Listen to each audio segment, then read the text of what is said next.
Hello, we are here today with Julien Srodecki, who is the director in innovative humanitarian financing at World Vision UK. World Vision International, sorry. And so we would like to ask him, from his perspective, how would you define localization? I think that's a really tricky question because it means so many different things to different people. And at the end of the day, words mean what people think they do. But generally, the best definition we have at the moment are the ones put together by Development Initiatives in their Global Humanitarian Assistance Report. And that has 5 or 6 definitions of different types of organizations, going from local NGOs, Southern International NGOs, national affiliates, INGOs, and others. And it becomes a cumbersome way to talk about the issue, but that's because the issue is complicated. I think that when you look at the diversity of humanitarian situations in the world, there is no one-size-fits-all answer. So, for example, if you're in a conflict situation like Syria or South Sudan, the dynamics around localization are going to be vastly different compared to, say, a natural disaster in Nepal or the Philippines. And I think sometimes at the global level or at the sector level, if we have general conversations about things that are very different from country to country, we kind of betray the spirit of what locally appropriate humanitarian action could be.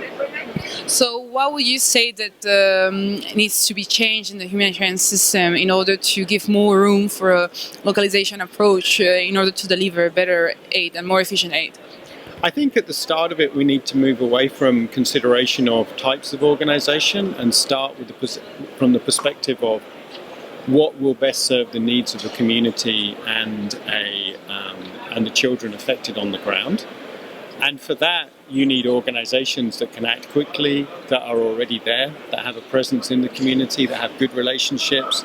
Ideally, they have a good, robust local governance structure. So it's about being representative of civil society and being able to navigate what can be complex local dynamics with humanitarian values and neutrality, and also the ability to deliver on the ground. And there are a number of ways you can measure that. And I would suggest that the source of origin of organizations is one of them, but not the only way to do that.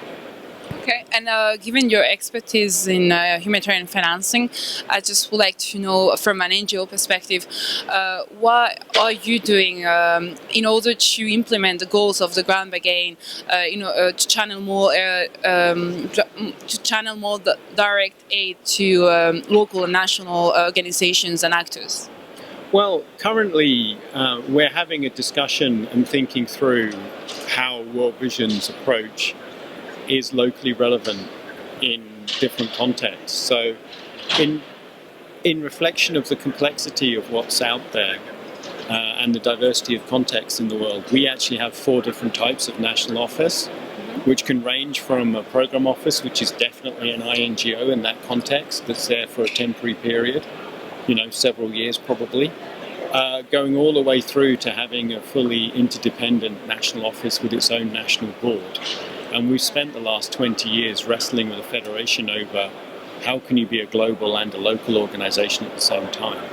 But there's also a growing appreciation as well that we need to do more local partnering with local organizations. So in some programs, for example, in our Turkey program, 60% of our funding goes through local organizations, which are Turkish organizations founded in that geography.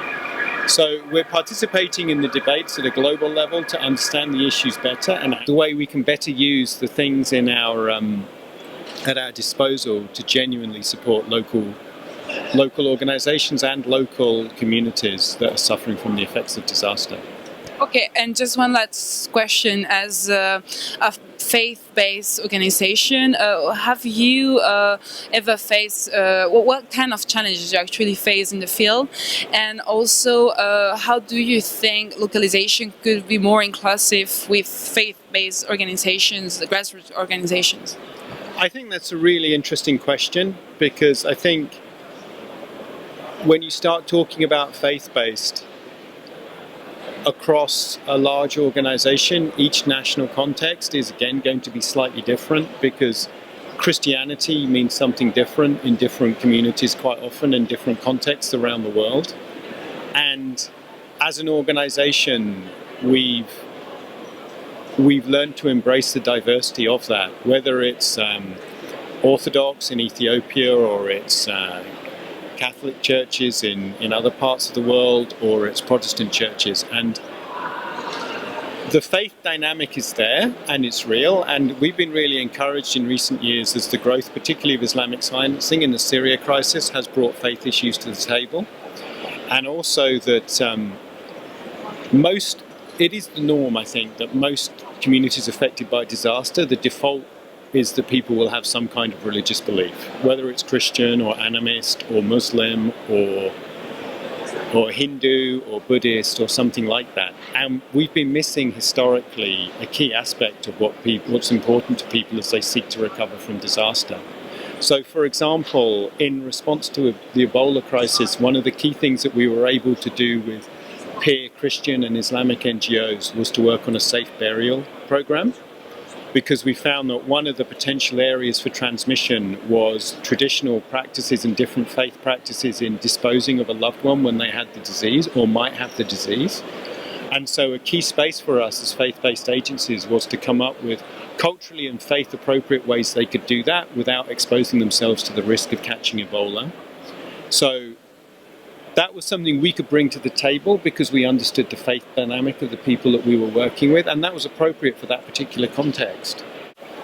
So there are a whole set of things, and it differs context by context. What's important is that we have to be locally appropriate in each context and tread that line between being locally appropriate and standing for something consistent that we believe in. And I think most faith-based organizations would say that, and to be honest, most secular organizations as well would also say they have their core beliefs and then they have to adapt them locally. So it's similar to that.